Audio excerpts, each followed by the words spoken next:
আসসালামু আলাইকুম প্রিয় শিক্ষার্থীবৃন্দ। আজকে আমরা আবার নতুন একটা টপিক নিয়ে আসলাম, ডিউ কোয়েশ্চেন অ্যানালাইসিস পড়বে। আজকে আমরা হচ্ছে সরল রেখার অন্য আরেকটা টাইপের প্রবলেম দেখব, ওই প্রবলেমটা নিয়ে আমরা আজকে আলোচনা করব। এর আগে আমি হচ্ছি মোহাম্মদ হাসিব, আমি বর্তমানে বুয়েটের মেকানিক্যাল ডিপার্টমেন্টে আছি। আজকে আমি তোমাদের ইনস্ট্রাক্টর। আচ্ছা, আমাদের শুরু কোয়েশ্চেনটা কী বলা আছে, আমরা শুরু কোয়েশ্চেনটা একটু দেখি। আমাদের বলা আছে যে এক্স অক্ষ এবং -5, -7 বিন্দু থেকে 4, a সমদূরবর্তী হলে এর মান কত?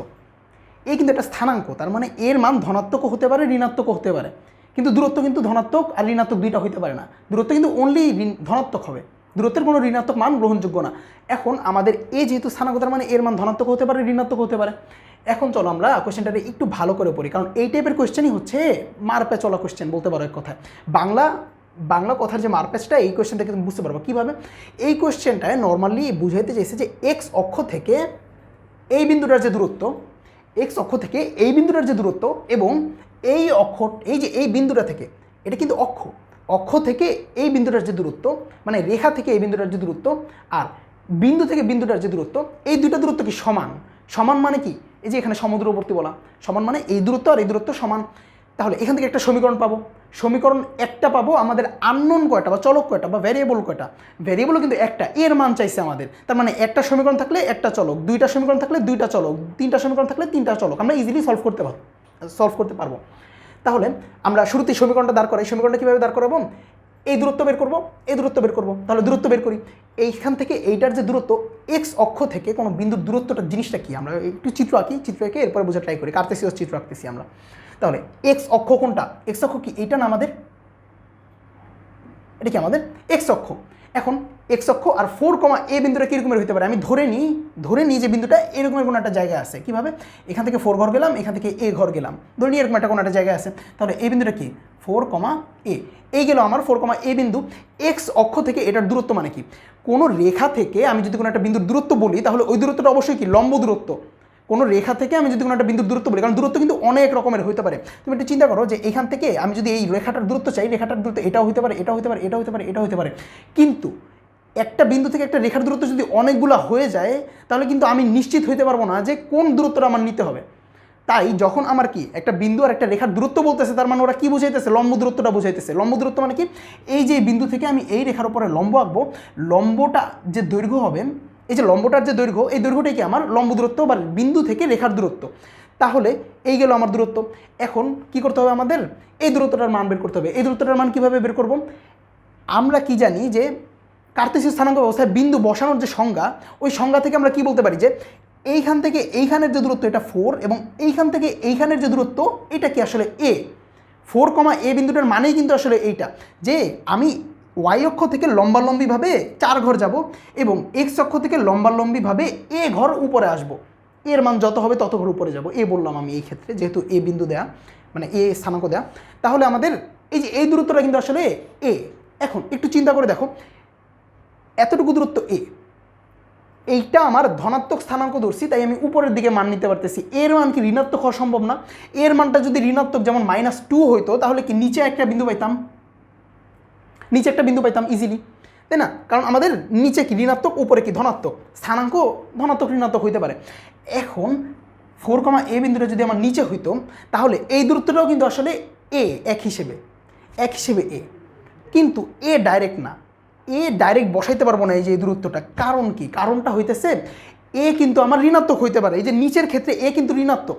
আমি যদি বলে দিই যে দূরত্বটা সমান এ, এক্স অক্ষ আর এ বিন্দুর মধ্যবর্তী দূরত্বটা যদি আমি এ বলে দিই ডাইরেক্ট, তাহলে কিন্তু আমার ভুল হবে, কারণ দূরত্ব এর মান নেগেটিভও হইতে পারে। তাহলে এ বলতে পারবো না, বলতে হবে কি মডুলাস অফ এ বা পরম মান অফ এ।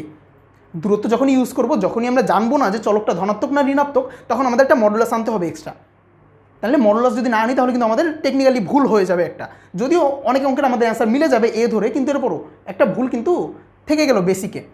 তাহলে এই দূরত্বটা আমাদের এ। এইখান থেকে বিন্দুর দূরত্ব বের করার ফর্মুলা তো আমরা জানি, যে কোনো দুইটা ভুজের পার্থক্য স্কোয়ার্ড প্লাস যে কোনো দুইটা কোটির পার্থক্য স্কোয়ার্ড, পুরোটার উপরে রুট। তাহলে এই আমাদের একটা দূরত্ব ইজ ইকুয়াল টু, এই দূরত্বটা ইজ ইকুয়াল টু এই বিন্দু থেকে এই বিন্দুর দূরত্ব। তাহলে বিন্দু দ্বয়ের মধ্যবর্তী দূরত্ব কী হবে? বিন্দু দ্বয়ের মধ্যবর্তী দূরত্ব, এটা থেকে এটা বিয়োগ করবো, মানে 4 + 5 মানে 9, 9 square plus a + 7 whole square, 9 square plus a + 7 whole square. এখন এটাকে আমরা সলভ করবো। এটাকে সলভ করবো কীভাবে? শুরুতেই সিম্পলিফাই করবো। সিম্পলিফাই করার ফার্স্ট রুল কি? আমাদের সবগুলাকে কি বহুপদীর আকারে আনতে হবে। বহুপদীর আকারে কি আমাদের কোনো ভগ্নাংশ পাওয়ার থাকতে পারবে না। রুট থাকা মানে কি? টু দি পাওয়ার হাফ, মানে কি ভগ্নাংশ পাওয়ার। তাহলে শুরুতে ভগ্নাংশ পাওয়ারটা আমরা ক্যান্সেল করবো কীভাবে? হাফ পাওয়ার থাকলে আমরা এর উপরে কি স্কোয়ার নিব, কারণ স্কোয়ার মানে পাওয়ারের উপরে পাওয়ার থাকলে কি পাওয়ার গুণ হয়ে যায়, হাফ আর 2 গুণ হয়ে কী হয়ে যাবে? 1 হয়ে যাবে, যেটা আমাদের কি পূর্ণ সংখ্যা। তাহলে পাওয়ার নেই, আমরা পাওয়ার যদি নেই তাহলে কি আসবে?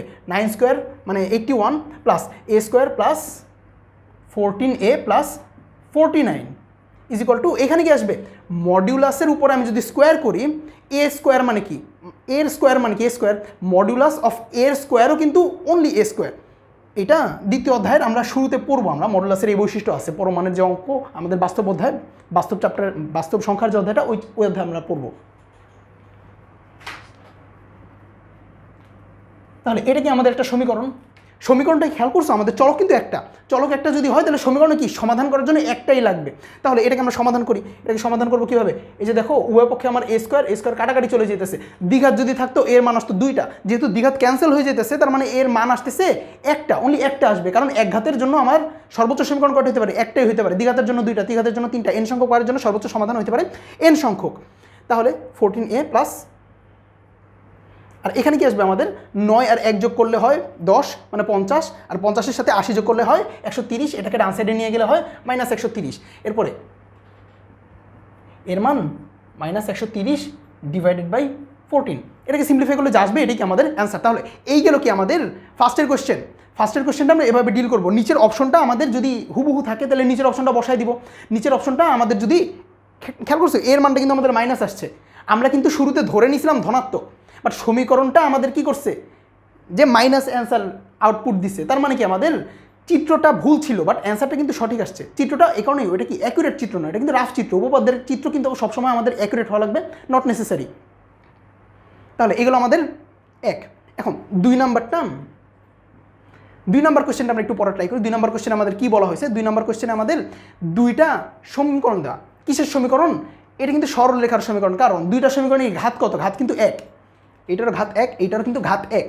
এখন ঘাত যদি 1 হয় তাহলে 2টা সরলরেখার সমীকরণ হয়, বুঝলাম। বাট এইখানে আমাদের এর যে সহগগুলা, এর সহগগুলোও কিন্তু সেম, এক্স আর ওয়াই এর।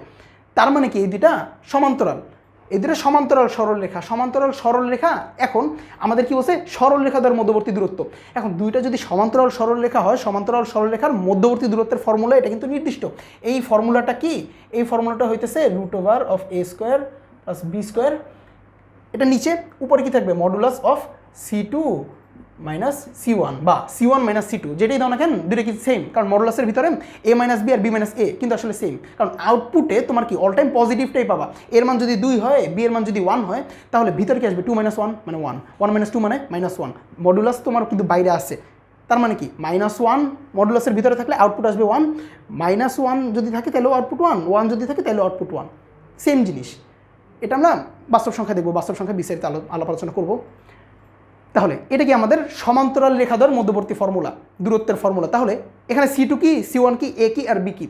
A এবং B হচ্ছেন X এবং Y এর সহগ, X এবং Y এর সহগ। কিন্তু কিন্তু কিন্তু সমান্তরাল সরল রেখা কিন্তু আমার সহগ 2টা যে অল টাইম সেম হইতে হবে, নট নেসেসারি।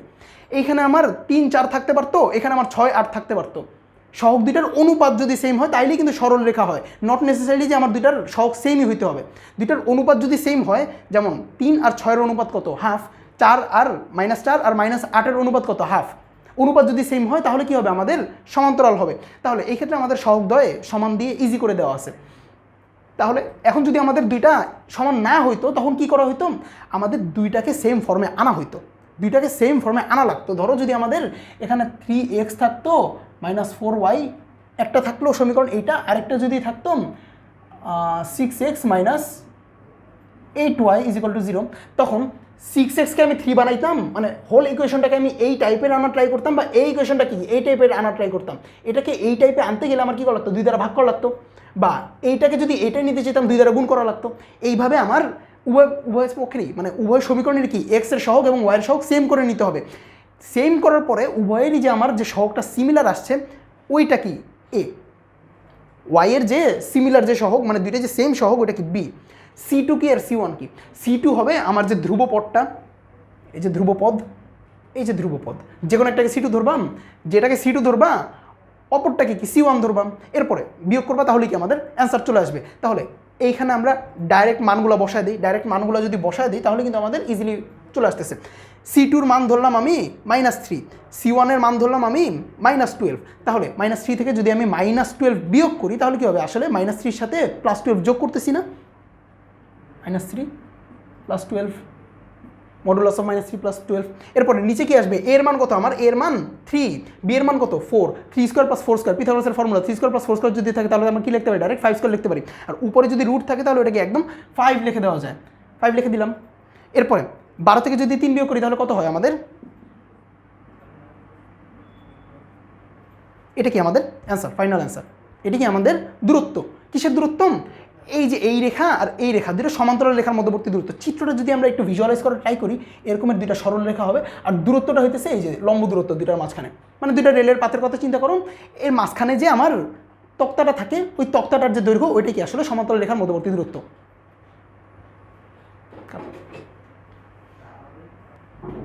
তাহলে আজকে টপিক এই পর্যন্ত থাক, নেক্সট আরেকদিন দেখা হবে অন্য কোনো প্রবলেম নিয়ে, অন্য কোনো টপিক নিয়ে।